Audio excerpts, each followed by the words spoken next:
ओम शांति। आज 23 जुलाई 2024 के मनन चिंतन में प्यारे मीठे बाप दादा जी ने कहा, मीठे बच्चे, हम सबको टाइम पे घर वापस जाना है। तो टाइम, जो भी इस संगम युग का बाबा ने 100 वर्ष बताया, तो कोई तैयार उस वक्त होगा, नहीं होगा, सबको जाना ही है।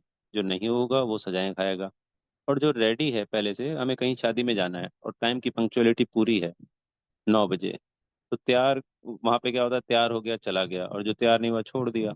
पर यहाँ पे छोड़ के किसी को नहीं जाएंगे बाबा, यहाँ तो लेके ही जाएंगे। पर सजाएं खाएगा, तो सजाओं का भी दुख भोगना पड़ेगा, और फिर पूरा कल्प और हर कल्प कल्प की बाजी हार चुके होंगे। और जो छोटा पद है, प्रजा पद है या दास दासी पद है, उसी में संतुष्ट रहना पड़ेगा। इसलिए बाबा कहते हैं, याद की रफ्तार को बढ़ाओ, यानी याद और तेज करो।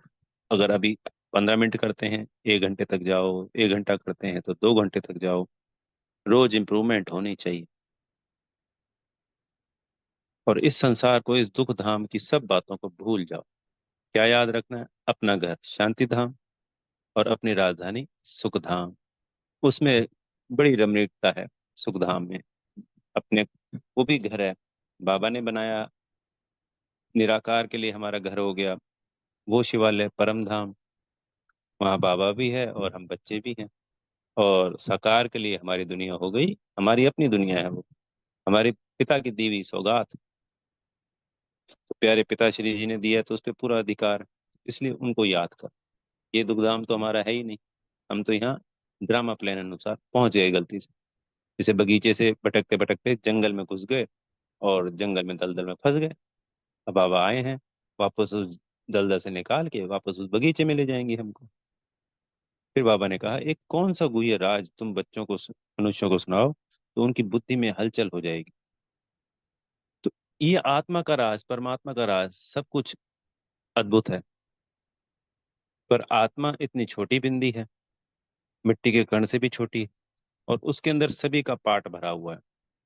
मैक्सिमम 5,000 वर्ष का है और मिनिमम 10 वर्ष का कह लीजिए, पर सब में ये पार्ट भरा हुआ है। ये उसको बजाना ही बजाना है। आत्मा कभी थकती नहीं है, ना कभी समाप्त होती है। जैसे चांद की आखिरी लकीर बच जाती है ना कम होते होते, ऐसे ही आत्मा शक्तिशाली से कम शक्तिशाली या कमजोर हो जाती है। पर कभी समाप्त नहीं होता ये पाठ, चलता ही रहता है, चलता ही रहता है। तो कभी किसी को मोक्ष नहीं मिल सकता उसको। संसार के आज मान लो 800 करोड़ आत्माएं हैं, अब हमें नहीं पता 1936 तक कितनी हो जाएंगी, पर मान लेते हैं जो भी हो जाए, 850 या 900। तो उन सबको हर कल्प कल्प अपने पार्ट में आना ही है। ये तो जो दुख की भासना आती है, तो दुख की वजह से आत्माएं मोक्ष मांगने लगती है, पर ऐसा कुछ मोक्ष होता नहीं। तो ये बातें जब सुनेंगे कि मोक्ष नहीं होता है पर ये दुख भी सुनना है, तो ऐसे उनके अंदर हलचल आ जाएगी। फिर बाबा ने आज मुरली में कहा कि इस दुख धाम है, बाढ़ वगैरह आती रहती है, नेचुरल कैलेमिटीज आती रहती हैं, अनेकों अनेक प्रकार के दुख हैं।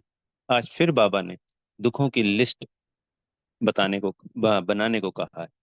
तो ताकि हम जब आत्मा परमात्मा का ज्ञान दें, तो उनको बताएं कि ये संसार तो दुख धाम है, इसमें इतने इतने दुख हैं, और उस सुख धाम में इतने इतने सुख हैं।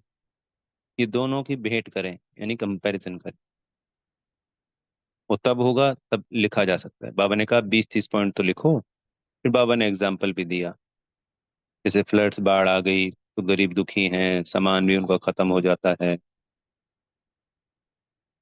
आज कोई प्रेसिडेंट है, कल उसको गद्दी से उतार देते हैं, विरोध करते हैं, धरना प्रदर्शन करके। आज सुख था, कल दुख हो गया। साहूकार है, अपने आप को सुखी समझता है, पर बीमारियां आती हैं, कभी किसी की मौत आ जाती है, और अनेकों अनेक प्रकार के दुख। बिजनेस व्यापार कर रहे हैं, घाटे लग जाते हैं, दिवालिया हो जाते हैं। दुखों की कोई कमी नहीं, हर पग पग पे दुख है, और जो सुख है वो अल्पकाल का है। तो जो दुखों की लिस्ट होगी और उसकी भेंट में जो सुखों की लिस्ट होगी, तो उनको लगेगा कि हाँ ये तो फर्क है। क्योंकि जो सत्युग के सुख हैं वो यहाँ नहीं है एक भी, और जो यहाँ के दुख हैं यहाँ वाले दुख, वहां दुख शब्द ही नहीं है, तो दुख तो होना दूर की बात है। बोले उस दुख शब्द की अवज्ञा है, जानते ही नहीं कि दुख शब्द क्या होता है।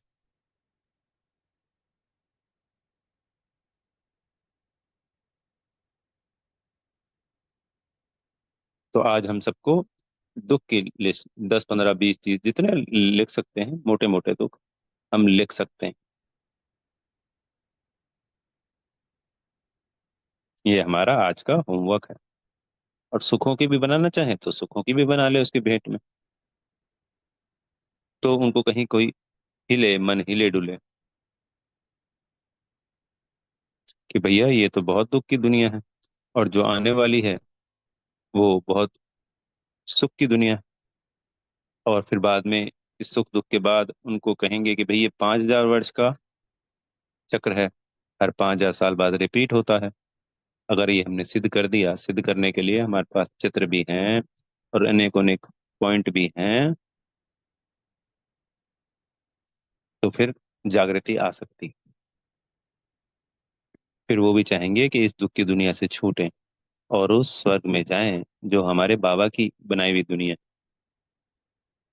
तो इस पुरुषोत्तम संगम युग पे ये वही गीता एपिसोड चल रहा है, जब स्वयं परमात्मा आके इस गीता ज्ञान के द्वारा अनेक धर्म का विनाश कर एक धर्म की, सत्य धर्म की स्थापना करते हैं।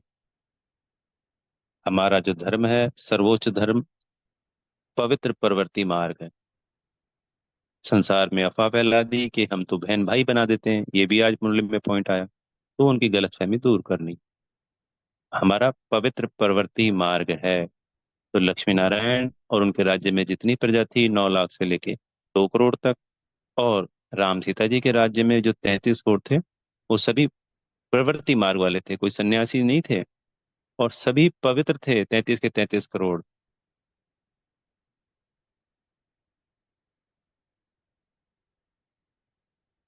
तो ऐसे ही वो पवित्रता हम यहाँ धारण करते हैं। तो रहते हम युगल जोड़े में ही हैं, पर पवित्र होने पड़ता है, क्योंकि हमारा सत्य धर्म ही पवित्रता है, चाहे आत्मा का और चाहे शरीर का। बेसिकली आत्मा का पवित्र है, तभी शरीर भी पवित्र रहता है। तो अब हमें सत्युग में जाना है बाबा की श्रीमत के अनुसार, तो पवित्र तो होंगे ही होंगे हम। तो पवित्रता का मतलब ये नहीं है कि वो फिर बहन भाई बन गए। और बहन भाई की नजर इसलिए रखनी पड़ती है कि कभी गलत दृष्टि नहीं जाती है, या आत्मा भाई भाई की दृष्टि इसलिए रखनी पड़ती है ताकि वो पवित्रता बनी रहे। कभी जब रावण माया हलचल में लाते हैं पवित्रता के लिए, तो ये अस्त्र शस्त्र है हमारे जिनका हम प्रयोग करते हैं। फिर कुंभ के मेले में भी बाबा ने कहा, क्योंकि हमारे स्टॉल लगते हैं ब्रह्मा कुमारी इसके, तो वहां पे भी समय पे जाना है, उनको मैसेज देना है कि कुंभ का मेला सच्चा सच्चा तो ये है जब बाबा आते हैं, ज्ञान सागर और नदियों का मिलन होता है।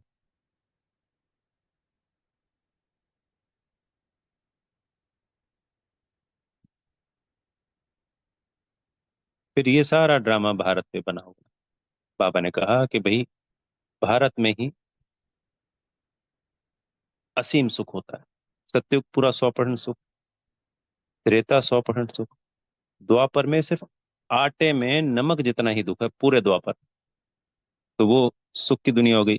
अगर आप परसेंटेज में गिनते हैं तो 95 से 98% सुख है, 1 2 3% दुख है बस। फिर कलयुग में भी आधे से ज्यादा कलयुग सुख में है, 70% कलयुग सुख, 80% तक कलयुग। बोले वो सुख नहीं है जो सत्युग त्रेता द्वापर में था। कहने मतलब जितना आज हम दुख देख रहे हैं, उसके मुकाबले परसेंटेज वाइज 10 20% हमारा को दुख था, और 80% हम सुख भोग रहे थे 700 800 सालों तक। फिर लास्ट के इन 200 300 सालों में ये दुख बढ़ता है एक्सट्रीम। हमारे ऊपर 63 जन्मों का भी तो बोझा आ जाता है ना। मान लो 50 जन्म हमने ले लिए, उसके बाद लास्ट के 13 जन्मों में दुख थोड़ा ज्यादा बढ़ जाएगा, क्योंकि 50 जन्मों का बोझा आ गया हमारे ऊपर।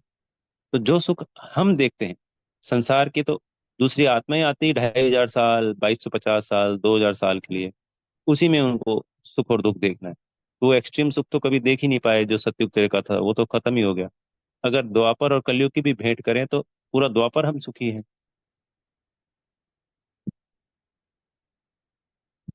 तो उनके तो 400-500 साल में संख्या बढ़ती है। फिर उसके बाद उनको क्या कहते हैं, वही भारत में आते हैं कलयुग की शुरुआत में। तब उनके पास धन वगैरह होता है, तब जाके कहीं सुख आता है। तो पहले 500-700 साल इस्लाम धर्म की आत्माओं के लिए हो गया थोड़ा बहुत सुख, और फिर अंग्रेजों के लिए हो गया। पिछले 100 सालों में तो था ना सुख। तो आप खुद सोचिए हमारे को जो सुख मिलता है, क्योंकि हम भगवान के बच्चे। अविनाशी पाठ है, बाबा ने बताया कि इस भारत का भी अविनाशी पाठ है। फॉरेन में तो बॉम्ब से 1 सेकंड में सब कुछ साफ हो जाएगा, पर यहाँ पे रक्त की नदियां बहेंगी। नेचुरल क्लाइमेटी इससे होगा जो कुछ होगा। तो फिर वो ब्राह्मण आत्माएं बच जाएंगी जो योगी आत्मा है, और उन्हीं से संसार आगे बढ़ेगा, यानी सतयुग में एंट्री होगी। तो ये पॉइंट भी बाबा ने क्लियर किया। फिर आज वरदान में बाबा ने बहुत सुंदर बात बताई, ब्राह्मण जीवन की नेचुरल नेचर द्वारा पत्थर को भी पानी बनाने वाले मास्टर प्रेम के सागर हर आत्मा को निस्वार्थ भाव से बेहद का प्रेम दे। कहावत है कि प्रेम ऐसी शक्ति है, ऐसा गुण है, तो पत्थर को भी पानी बना देता है। तो हमें क्या करना है, प्रत्येक आत्मा को, अपने आप को आत्मा बिंदी समझ उस आत्मा को बेहद प्रेम की हरे रंग की किरणें दे, और बेहद में भी प्रत्येक आत्मा को प्रेम की शक्ति से भरपूर कर। जब बेहद में देते हैं तो फिर हर आत्मा का परिवर्तन निश्चित है, हुआ ही पड़ा है। अच्छा। ओम शांति। करने वाले मेरे प्यारे बाप दादा जी का